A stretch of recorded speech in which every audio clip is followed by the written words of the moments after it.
Diesel petrol का काम खत्म, ये घूमना शुरू किया, डायनेमो में चलना शुरू किया, और ये क्या करता है, कन्वर्ट कर देता है उसी एनर्जी को किसमें, इलेक्ट्रिकल एनर्जी में।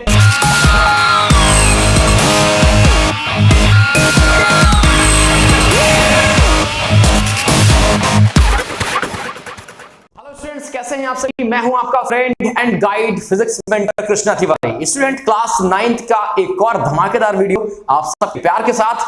ये वीडियो इतना ज्यादा इंपॉर्टेंट है आपके लिए क्योंकि आपको इस वीडियो में मैं सिखाऊंगा कंजर्वेशन ऑफ एनर्जी के बारे में, जो कि वर्क पावर एनर्जी का एक बहुत ही बेहतरीन एंड यूनिक टॉपिक है। इस टॉपिक में हम लोग सीखने वाले हैं how to energy conserve when it transfer one format to the another format, right. जैसे कुछ एग्जांपल मैं आपको बता दूं, हाइड्रो पावर प्लांट्स है, transformation of energy, right. Thermal power plant है, ट्रांसफॉर्मेशन ऑफ एनर्जी। आपके घर में फैन लगा हुआ है, ट्रांसफॉर्मेशन ऑफ एनर्जी, राइट। ये सारे के सारे एक एग्जांपल है ट्रांसफॉर्मेशन ऑफ एनर्जी के, और आपके स्कूल एग्जामिनेशन में पूछे जाने वाला सबसे टॉप मोस्ट क्वेश्चन है ट्रांसफॉर्मेशन ऑफ एनर्जी। और इसके साथ जो पूछा जाता है कि how to pendulum detect the law of conservation of energy, right. Pendulum में किस तरह से एनर्जी कंजर्वेशन हम दिखा सकते हैं, एनर्जी ट्रांसफॉर्मेशन दिखा सकते हैं। और कई सारे ऐसे इंस्ट्रूमेंट पूछ लिए जाते हैं या पूछ लिया जाएगा जस्ट फॉर एग्जांपल कि हाइड्रोलिक पावर प्लांट में किस तरह का एनर्जी ट्रांसफॉर्मेशन होता है। लेकिन इन सब ट्रांसफॉर्मेशन के पीछे एक बहुत ही प्यारा सा लॉ काम करता है जिसका नाम है कंजर्वेशन ऑफ एनर्जी। क्या कहता है ये स्टेटमेंट? ये स्टेटमेंट कहता है कि व्हेन एनर्जी, बहुत ध्यान से सुनिएगा, बहुत गौर से, एक बार में समझ में आएगा कि अगर हम लोग एनर्जी को एक फॉर्म से दूसरे फॉर्म में ट्रांसफर कर रहे हैं, when we transfer one form to the another form, when we transfer energy, right, it always remains unchanged, means it always conserve. जैसे आपने पढ़ा था कंजर्वेशन ऑफ मोमेंटम, आपने पढ़ा था कंजर्वेशन ऑफ मास, कुछ वैसा ही है कंजर्वेशन ऑफ एनर्जी, राइट। और एक कंजर्वेशन ऑफ मास और कंजर्वेशन ऑफ एनर्जी को ही मिला के बनता है आइंस्टाइन जो इक्वेशन है मास और एनर्जी का, जो आइंस्टाइन इक्वेशन आपने कई बार देखा है, सुना होगा, is equal to mc square. तो ये इन्हीं से बना हुआ है। और एक और टॉपिक है, बहुत ही बड़ा टॉपिक है, एक्चुअली मैं छोटा टॉपिक नहीं कहूंगा, लेकिन बहुत ही स्टैंडर्ड टॉपिक है जिसका नाम है थर्मोडायनेमिक्स। तो वो भी पता है क्या, थर्मोडायनेमिक्स के भी कुछ रूल्स हैं। तो उसका जो फर्स्ट लॉ है, सेकंड, वो भी कंजर्वेशन ऑफ एनर्जी के ही बिहाफ पे बना हुआ है, ठीक है। थर्मोडायनेमिक्स जिसमें हम लोग स्टडी करते हैं हीट के बारे में, ओके, तो वो भी किसको फॉलो करती है, law of conservation of energy को। तो देखो 9th का ये छोटा सा लॉ, ये छोटा सा स्टेटमेंट, हालांकि छोटा सा नहीं, इसको प्रूव करने में सदियों लग गई, तो छोटा सा स्टेटमेंट आपको किस किस लॉ की तरफ या कौन से ऐसे कंसेप्ट है जिनको क्लियर कराने में हेल्प कर सकता है, या जब आप पढ़ रहे होंगे तो ये पूछा सकता है कि किस पे बेस्ड है। तो हालांकि अभी मैंने आपको बताया कि कौन सी चीजें हैं जो इस टॉपिक पे बेस्ड है। क्या कहता है कि अगर हम लोग किसी एक फॉर्म से एनर्जी को दूसरे फॉर्म में चेंज कर रहे हैं तो एनर्जी का जो टोटल एनर्जी होगी ना, वो क्या होगी, अनचेंज रहेगी, कभी चेंज नहीं होगा। सिंपल सा स्टेटमेंट है। अच्छा, इसको हम दूसरी लैंग्वेज में क्या कह सकते हैं, ये तो चलते फिरते सुना ही होगा कहीं ना कहीं, energy can neither be created nor be destroyed. Energy को ना तो आप क्रिएट कर सकते हैं और ना तो डिस्ट्रॉय कर सकते हैं। तो आप बोलेंगे सर बिल्कुल कर सकते हैं, हमने एक कागज लिया, उसको बर्न किया, तो देखो हमें हीट मिली, ठंडियों में अभी उसका खूब यूज करेंगे, जितने भी पुरानी कॉपी किताब में सब जला मारोगे, क्यों, बात समझ में आएगी नहीं आई? तो वो हीट आप खुद नहीं जनरेट कर रहे हैं, ओके, उसमें कोई एनर्जी है जो ट्रांसफर होकर हीट एनर्जी में कन्वर्ट हो रही है। बात समझ में आ रहा है आपको? जैसे जस्ट फॉर एग्जांपल आपने बो एंड एरो देखा होगा, वो क्या करते हैं, आप स्ट्रेच करते हैं, राइट, स्ट्रेच करने पर potential energy, elastic potential energy, और जैसे ही आप ड्रॉप करते हैं सीधे काइनेटिक में चेंज हुआ, ओके। तो स्टेटमेंट ये भी मैं कह सकता हूं कि energy can not be created and nor be destroyed, मतलब कि पूरे यूनिवर्स में एटलीस्ट हम लोग पृथ्वी की बात करें, 9th में है तो जमीन में रहे तो ज्यादा अच्छा है, ठीक है। एटलीस्ट जो हमारे अर्थ में जो एनर्जी है वो ऑलवेज क्या रहती है, कंजर्व रहती है, ना तो एनर्जी ज्यादा हो रही है ना तो कम हो रही है, ओके। इसी को हम लोग बोलते हैं law of conservation of energy. अब बोलेंगे सर ये कोई स्टेटमेंट है या हाइपोथेसिस है या प्रूविंग है? यस, बिल्कुल इसकी प्रूविंग है। हालांकि हमारा ये पूरा स्टेटमेंट, पूरा चैप्टर यूट्यूब में हमारे पढ़ा हुआ है और आप सबसे बहुत सारा उसको प्यार भी मिला है। तो आप में से जो बच्चे अभी मुझे देख रहे हैं जिन्होंने अभी तक वो चैप्टर नहीं देखा है, वो जाके देख लें, वन बाय वन हमने डिस्कस की है चीजें। आज हमारा टारगेट है, जरा देखते हैं क्या है। मतलब कहता है जैसे energy for initial state always equal to the energy for final state. अब बोलेंगे सर अगर मान लीजिए फैन चलता है या कोई मशीन चलती है तो क्या होगा, उसमें फ्रिक्शन होगा? बिल्कुल होगा।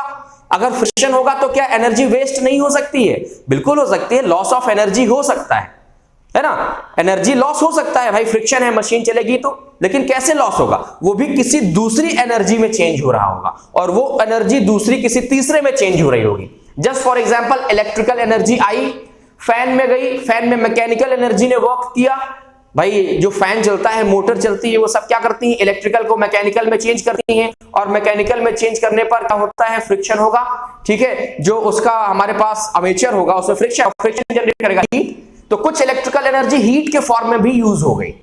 बात समझ में आई? तो जितने यूटेंशियल है, जितने भी हमारे पास इंस्ट्रूमेंट गैजेट है, कोई भी मशीन है, उसमें से जैसे मान लीजिए आप बाइक को देख लो, बाइक में पिस्टन्स होते हैं, राइट, तो वो आपस में क्या करते हैं? फ्रिक्शन करते हैं। तो फ्रिक्शन करने में हीट जनरेट हो रही है ना, उसको कम करने के लिए हम लोग लुब्रिकेंट डालते हैं, इंजन ऑयल के नाम से, राइट। वो इसीलिए ताकि जो लॉस ऑफ एनर्जी है वो क्या हो? कम हो, और वो मशीन हमारे लिए इफिशियंट हो।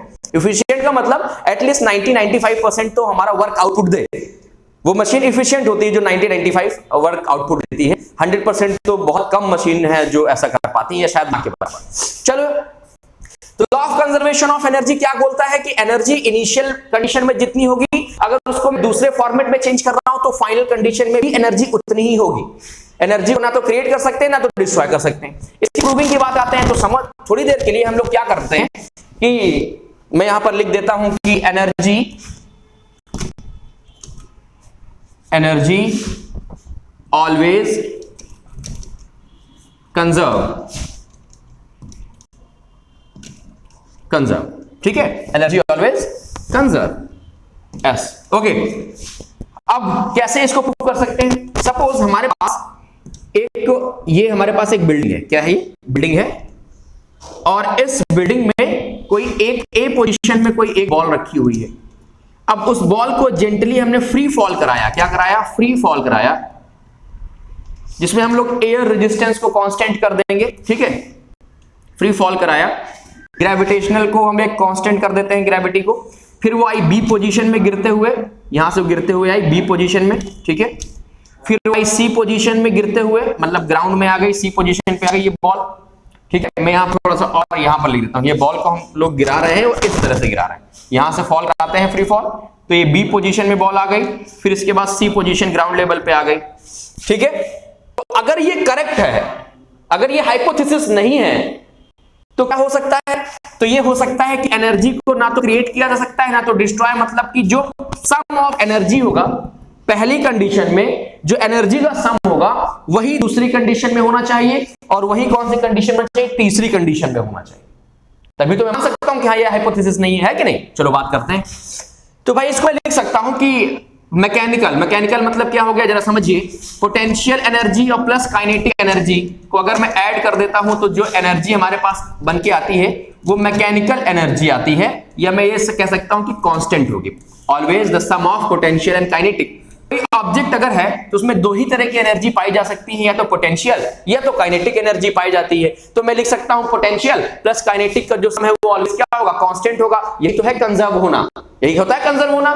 तो अगर तीनों कंडीशन में ये पोटेंशियल प्लस काइनेटिक एक फिक्स वैल्यू में फाइंड आउट हो जाए तो मैं कह सकता हूं कि yes, law of conservation of जो हमारे पास एनर्जी है वो फुलफिल करता है सारी कंडीशन को। चलो तो एट द पोजीशन ए की बात करते हैं। एट पोजीशन ए, शॉर्ट में थोड़ा लिखूंगा क्योंकि कम समय पे ज्यादा कंटेंट आपको देना होता है। तो इसमें क्या होगा? पोटेंशियल एनर्जी मतलब U plus kinetic energy K is equal to constant.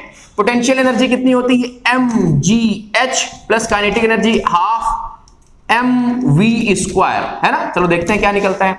जरा एक चीज सोचिए, अगर ऑब्जेक्ट यहां पर रेस्ट में है तो उसमें पोटेंशियल एनर्जी होगी, बिल्कुल होगी, लेकिन रेस्ट में है हमें पता है, ठीक है। तो यहां पर v तो नहीं हो सकता, मोशन में नहीं है, रेस्ट में है, तो v जीरो हो गया। तो इस एक कंडीशन में काइनेटिक एनर्जी क्या हो जाएगा? जीरो हो जाएगा। काइनेटिक एनर्जी जीरो हुआ तो हमारे पास क्या बचा? हमारे पास बचा mgh बचा, और प्लस क्या बचा? जीरो, तो ये हो जाएगा mgh। अब इसको मैं इक्वेशन नंबर फर्स्ट लेट कर लेता हूं।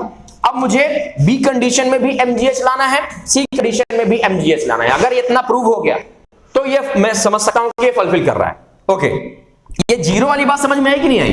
रेस्ट में है तो क्या हो जाएगा? हमारे पास जीरो हो जाएगा। अब जरा सोचो, ये बिल्डिंग है तो इसकी कुछ ना कुछ हाइट होगी। तो सपोज करो कि ये मैंने हाइट इसकी ले ली h, क्या ले ली? h। और जब बॉल ए से बी पोजीशन में आती है तो सपोज उसने x डिस्टेंस कवर कर ली, कितनी डिस्टेंस कवर कर ली x, मुझे नहीं पता कितनी कवर कर ली, और इसके बाद जो रिमेनिंग हाइट है वो हमारे पास क्या हो जाएगी h माइनस x हो जाएगी कि नहीं हो जाएगी, ये कंफर्म है। यहां पर है तो u 0 हो जाएगा कि नहीं हो जाएगा, बहुत बढ़िया बात है। और यहां पर आओगे तो फिर देखेंगे, अभी तो नहीं पता ना, पोजीशन ए का हो गया, पोजीशन बी में जरा देख लेते हैं, position A, position B, position सी।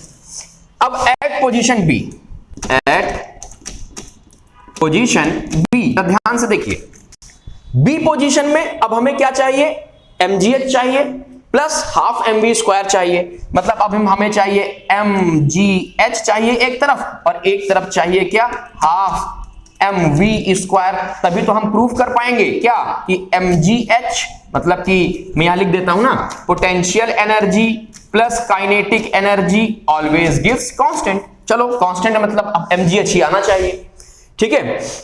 तो mgh क्या हो गया, m फॉर मास, इस अगर कोई ये बॉल है या ऑब्जेक्ट है तो इसका कुछ ना कुछ मास होगा, मास इनटू में g, अगर किसी हाइट में है तो g लगेगा 100% लगेगा, और h कितना है इसके पास, जरा देखो।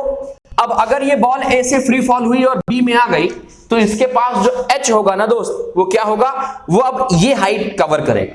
जब हम लोगों ने पोटेंशियल एनर्जी पढ़ी थी तो हम लोगों ने क्या पढ़ा था कि जो ग्रेविटेशनल पोटेंशियल एनर्जी है वो डिपेंड करती है कि ऑब्जेक्ट कितनी हाइट पे है, कितनी ट्रेवल करके आ गया उससे कोई मतलब नहीं है, कितनी ट्रेवल करके आ गया वो कहां मतलब है, v स्क्वायर मतलब कि काइनेटिक एनर्जी में। तो ये बॉल यहां से चल के यहां आ गई तो अब जो उसमें ग्रेविटेशनल पोटेंशियल एनर्जी लग रही होगी वो इस हाइट के अकॉर्डिंग लग रही होगी, यस और नो।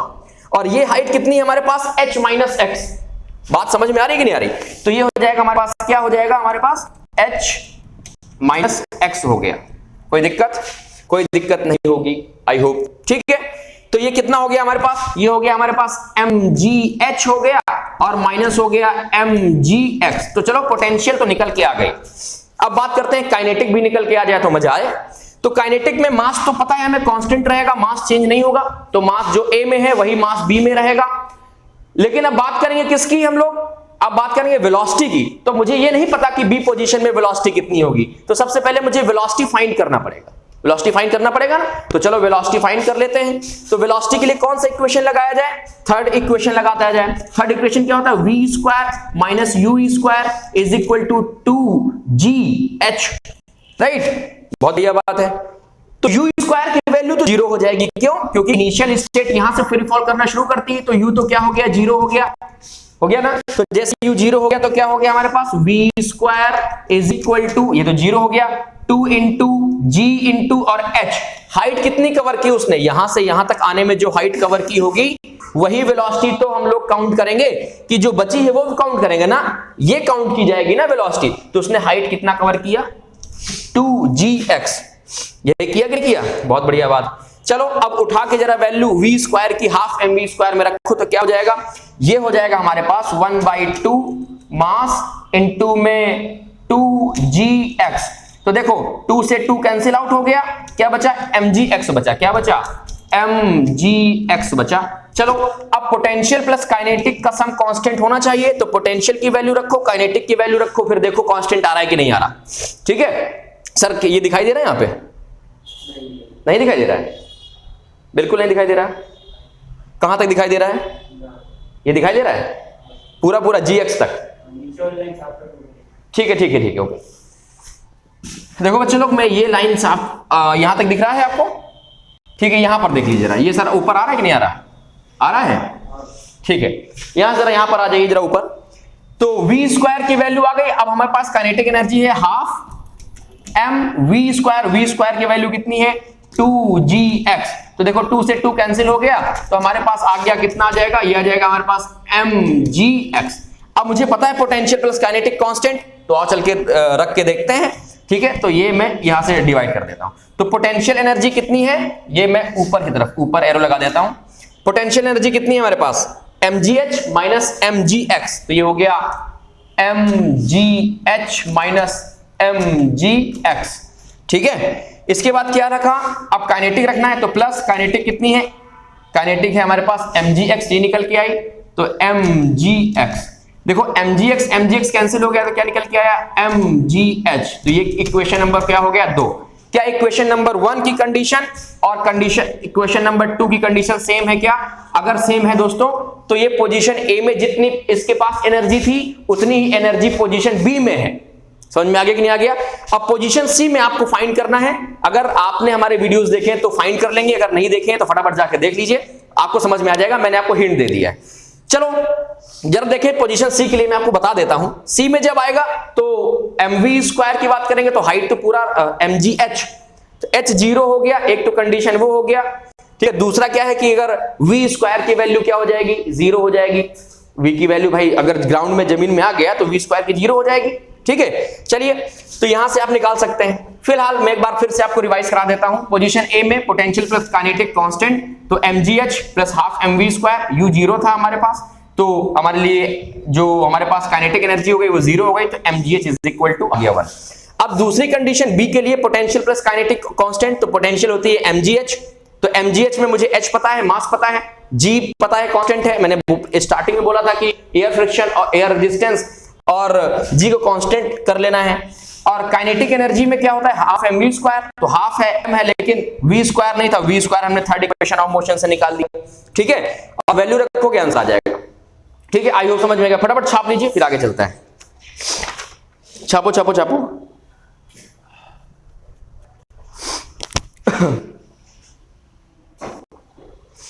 छाप लिया? चलो ठीक है। अब जब ये ऑब्जेक्ट सी पोजीशन पे आएगा तो ग्रेविटेशनल पोटेंशियल एनर्जी 0 हो जाएगी। क्या हो जाएगी? 0 हो जाएगी।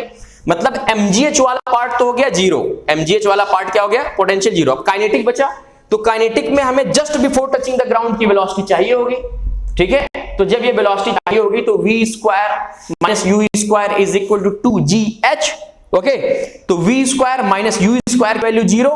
ओके, तो 0, तो v square is equal to 2 into में g इंटू में h, और h आपकी कंप्लीट क्योंकि पूरा कवर करके आया है ना, तो h आपकी x नहीं लेंगे, पूरी लोगे 2gh। v स्क्वायर की वैल्यू जैसे ही 2gh रखोगे तो 2 से 2 कैंसिल हो जाएगा, क्या आ जाएगा? mgh आ जाएगा। तो तीसरी पोजीशन के लिए भी कितना हो गया? सेटिस्फाई कर गया। आई होप आपको समझ में आ गया होगा। आइए थोड़ा आगे बढ़ते हैं, इसको इरेज करता हूं। चलो बात कर लेते हैं थोड़ा सा एनर्जी ट्रांसफॉर्मेशन की और कैसे एक फॉर्म से दूसरे फॉर्म में ट्रांसफर हो रहा है, और इसके साथ हम लोग थोड़ा सा चर्चा करेंगे थर्मोडायनेमिक्स की। ठीक है, क्योंकि आगे आने वाले आपको टाइम में उसकी बहुत ज्यादा इंपॉर्टेंस फील होने वाली।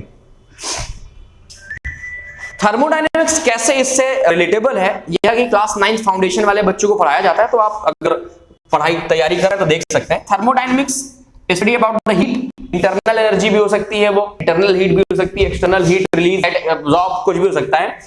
थर्मोडायनेमिक्स का जो पहला स्टेटमेंट है वो कहता है कि delta U for initial energy, okay, is equal to Q minus में W, where Q is heat release, okay, U is heat internal energy और W क्या है? Work done. ठीक है, ध्यान रखना क्या कह रहा है। मैं क्यों आपको बता रहा था कि क्यों ये रिलेटेबल है। कहता है जो आपके पास इंटरनल एनर्जी होगी, अगर आपकी हीट रिलीज या हीट एब्जॉर्ब में उसके वर्क को लेस कर दिया जाए तो वो उसके इक्वल होगा। मतलब हमारे पास एनर्जी है कुछ, अब हमने काम करा, उसमें काम करा तो मैंने हीट या तो रिलीज करी या तो हीट क्या करा? एब्जॉर्ब करा। ओके, तो अगर मैंने हीट रिलीज की तो उस हीट को अगर मैं अपने वर्क से कंपेयर करा दूं तो इंटरनल एनर्जी निकल के आ जाएगी। तो मतलब मैं उतना ही वर्क कर सकता हूं जितनी मेरे अंदर क्या है? एनर्जी है। तो एनर्जी तो कंजर्व हो गई ना, एनर्जी जितनी स्टार्टिंग में थी उतना ही मैंने वर्क किया, मतलब वही क्या हो गई? मेरी एनर्जी हो गई। और ये तो हम लोग पढ़ के आए हैं पहले, क्या? W is equal to energy, तभी तो पढ़ के आए थे, W is equal to F into S, वहीं से डेरिवेशन हुआ था काइनेटिक एनर्जी का।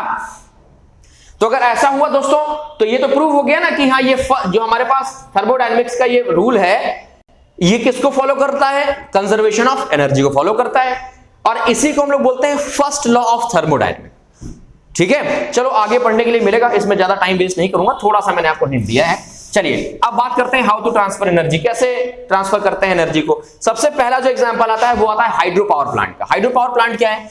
जैसे मान लो हमारे पास ये है डैम बना हुआ है, क्या है? ये डैम है, डैम। ठीक है, इसमें भरा है वाटर, बहुत सारा वाटर है, और यहां पर लगा होता है टरबाइन। क्या लगा होता है? टरबाइन। टरबाइन जानते हैं, जैसे विंड मिल टाइप की आपने बड़े बड़े पंखे देखे होंगे ना विंड मिल के, वैसा ही एक टरबाइन होता है। जो कि कुछ ऐसे अटैच रहता है कि वो अगर ऐसे घूमेगा तो ये जो हमारे पास शाफ्ट है वो ऐसे घूमेगा, ठीक है, इस तरह से वो अटैच किए जाते हैं। और यहां पर लगा रहता है dynamo. What is dynamo? Dynamo एक तरह का इंस्ट्रूमेंट है जो हमें मैकेनिकल को इलेक्ट्रिकल में चेंज करके देखता है, और यहां से क्या हो जाती है, ट्रांसफर हो जाती है। ये है इलेक्ट्रिक पोल, ठीक है, यहां से इलेक्ट्रिसिटी क्या हो जाती है, ट्रांसमिट हो जाती है बड़े बड़े जो जहां से इसको स्टोर किया जाता है। ये डायनेमो। जरा देखो, पानी को क्या किया जाता है, किसी हाइट से h हाइट से क्या किया जाता है, गिराया जाता है। इसमें जब गिराया जाता है तो कुछ इसके जो फैन है, जो पंखे हैं, वो इस हिसाब से बने होते हैं कि ये रोटेट करना शुरू हो जाता है, मतलब कि इस तरह से घूमना। जैसे आप अपने ऊपर लगे फैन को देख रहे हैं ना, कुछ वैसा ही रोटेट करना शुरू हो जाता है।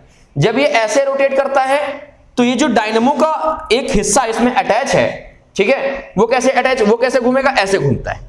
बात समझ में? ये ऐसे ऐसे, ये ऐसे ऐसे, ठीक है। और जब ये ऐसे घूमता है तो डायनेमो ने स्टार्ट कर दी मोशन। भाई हमें फ्यूल किस लिए चाहिए? आपने देखा होगा जनरेटर में डीजल डालो, ठीक है, स्टार्ट करो तो जनरेटर लाइट जला देता है पूरे घर की, है ना। गांव में तो बड़े बड़े फंक्शन या ऑफिसों में साइलेंट जनरेटर आ गए हैं, डीजल डालिए, चलाइए, मस्त लाइट देता है वो। तो वो फ्यूल, वो केमिकल एनर्जी मैकेनिकल और इसके बाद इलेक्ट्रिकल में चेंज हो रही होती है। जबकि डायनेमो का काम क्या है? डायनेमो जनरेट करता है इलेक्ट्रिसिटी, तो जनरेट करने के लिए इसको घूमना पड़ेगा। घूमने के लिए हमें चाहिए क्या? हमें चाहिए डीजल, पेट्रोल। लेकिन अगर मैं इसको पानी की हेल्प से घुमा रहा हूं तो डीजल पेट्रोल का तो काम खत्म, डीजल पेट्रोल का काम खत्म। ये घूमना शुरू किया, डायनेमो में चलना शुरू किया, और ये क्या करता है, कन्वर्ट कर देता है उसी एनर्जी को किसमें, इलेक्ट्रिकल एनर्जी में। और इसी प्लांट को बोलते हैं hydro power plant. Electricity generate करने का एक बेहतरीन एक ये आइडिया होता है, जो हम लोग कई सारी न जाने कितने मेगावाट लाइट इससे जनरेट करते हैं, ठीक है। चलो क्या करता है ये? वाटर कौन सी एनर्जी है? पोटेंशियल एनर्जी है। फिर इसको जब पानी गिरा, मोशन में आ गया, तो कौन सी एनर्जी में कन्वर्ट हो गया? काइनेटिक एनर्जी में कन्वर्ट हो गया। काइनेटिक के बाद डायनेमो चला तो कौन सी, मैकेनिकल एनर्जी में चेंज हो गया। कौन सी चेंज हुआ? मैकेनिकल एनर्जी में। और मैकेनिकल एनर्जी से किस में चेंज हो गया? इलेक्ट्रिकल एनर्जी में चेंज हो गया।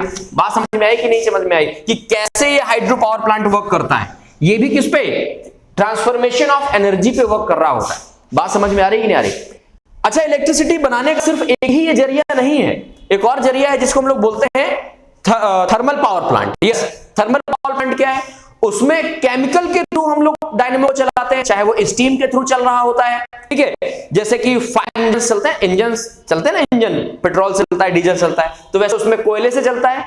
या क्या कर रहे हैं, न्यूक्लियर जो हमारे पास ऑब्जेक्ट होते हैं जैसे यूरेनियम वगैरह, उनको रिएक्ट करते हैं तो एनर्जी जनरेट होती है, उस एनर्जी से मूव कराता है इसको जो हमारे पास डायनेमो होता है, ठीक है। तो ऐसे पावर प्लांट क्या कहते हैं? वो केमिकल एनर्जी को मैकेनिकल में चेंज कर रहे होते हैं और मैकेनिकल को इलेक्ट्रिकल में चेंज किया जाता है।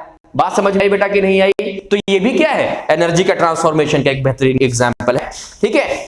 एनर्जी को ट्रांसफर कर रहे हैं, चलो बहुत बढ़िया बात है। और कुछ बताइए एग्जांपल में देख लेता हूं। जैसे पेंडुलम की बात हो रही है, जरा वो भी जरा देख लीजिए। पेंडुलम पेपर में बहुत बार पूछा जाता है, जरा समझिए। मान लीजिए हमारे पास एक फिक्स स्ट्रिंग के साथ एक एल लेंथ का एक बॉब है, बॉब ब्लैक पार्ट जिसका मास m है, इसकी मीन पोजीशन है, लेंथ है इसकी l, ठीक है। क्या होता है कि इसको मैं क्या करता हूं, इसको मैं थोड़ा यहां तक उठा लेता हूं, ठीक है, मतलब इसको मैंने मूव करा दिया कुछ इस तरह से यहां तक, और इसके बाद जैसे मैं छोड़ता हूं तो ये वापस मीन पोजीशन में, और मीन पोजीशन से कुछ इस तरह से, है ना। आपने देखा होगा पेंडुलम को ऐसे मूव करता है। ये मीन पोजीशन है, पोजीशन ए, फिर पोजीशन बी में गया, और फिर पोजीशन क्या गया, सी में गया। ए से बी में गया, बी से सी में गया, और सी से फिर वापस ए में आएगा। ये होता है वन ऑसिलेशन। क्या होता है ये? वन ऑसिलेशन, ठीक है। बहुत बढ़िया बात है। कैसे एनर्जी कंजर्वेशन कैसे ट्रांसफर होता है? मान लो ये यहां पर मीन पोजीशन में है, तो इसमें क्या है, इसमें केवल पोटेंशियल, भाई कुछ ना कुछ तो हाइट होगी सरफेस से, कुछ ना कुछ तो हाइट होगी कि नहीं होगी, कुछ ना कुछ तो हाइट होगी, है ना। और अगर हाइट होगी तो एनर्जी होगी, है ना। ओके, तो यहां पर क्या था, सिर्फ mgh था। क्या था? mgh था। ओके, और सेम पोजीशन अगर मैं h और x लेट करके देखूं तो यहां पर काइनेटिक क्या हो गई, काइनेटिक मोशन में नहीं, काइनेटिक हो गई 0 mgh। इस केस में जब ये मोशन में आया, मूवमेंट में आया, तो अब इसमें पोटेंशियल 0 हो गया। कौन सा हुआ? काइनेटिक एनर्जी हुआ। और जैसे जैसे ये हाइट में गया इसकी काइनेटिक रिड्यूस होती चली गई, ये वापस किस में आ गया, इस पोजीशन में, फिर mgh पोटेंशियल में आया, और फिर जब ये मोशन में आया तो mgh रिड्यूस होता चला गया, काइनेटिक में आया।